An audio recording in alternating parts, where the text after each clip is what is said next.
আসসালামু আলাইকুম বন্ধুরা, নতুন একটা ভিডিওতে আপনাদেরকে স্বাগতম।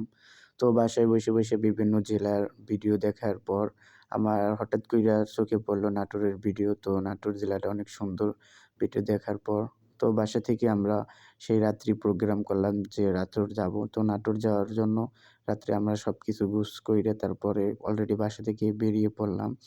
তো বাসা থেকে বেরিয়ে আমরা যা লাগবে তা আমরা সাথে করে নিলাম। তারপরে কি করলাম, বাস স্ট্যান্ডে গেলাম। বাস স্ট্যান্ডে যাওয়ার পর টিকিট কাটার পর বাসের জন্য অপেক্ষা করতেছিলাম। তো বাস আসার পর আমরা বাসে উঠে গেলাম। অলরেডি আমরা যাত্রা শুরু করার জন্য প্রস্তুত নিয়ে বাসের মধ্যে বইসে রইলাম। তো আমাদের যাত্রাটা শুরু হলো বরিশাল নতুল্লাবাদ থেকে। অলরেডি আমি আমার কাঙ্ক্ষিত জায়গায় চলে আসলাম। তো এখানকার ওয়েদার আপনারা দেখতে পাচ্ছেন, সকালবেলার ওয়েদারটা কি সুন্দর ছিল।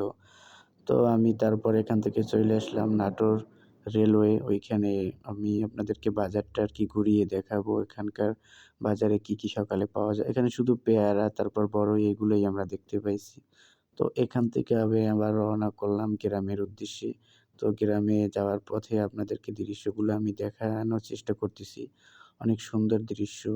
তো এখান থেকে মূলত আমি যাবো পেয়ারা বাগানে। পেয়ারা বাগানে যাওয়ার পর আমি এক কাকার সাথে পরিচিত হলাম। কাকা খুবই যথেষ্ট অনেক ভালো একটি লোক। তো তার বাগানে আসার পর দেখলাম তার বাগানে অল্প কিছু পেয়ারা আছে। তো এখান থেকে কিছু পেয়ারা আমি নিলাম ছিঁড়ে, তারপরে আমাকে কাকা খেতে দিল কিছু পেয়ারা। খাওয়ার পর দেখলাম যে এখানকার পেয়ারা সত্যিই অনেক মিষ্টি এবং সুস্বাদু। এই পেয়ারা যারা এখানে না এসে খাবেন তারা কোনোভাবেই বুঝবে না যে এখানের পেয়ারা এত মিষ্টি। তো এখান থেকে আমি অন্য একটি বাগানের উদ্দেশ্যে রওনা দিলাম। অলরেডি আমি এই বাগানে চলে আসলাম। এখানে দেখেন পেয়ারা আর পেয়ারা, দু চোখ যেদিক যায় সেদিকেই শুধু পেয়ারা। তো আমার ভিডিও আজকে এই পর্যন্তই।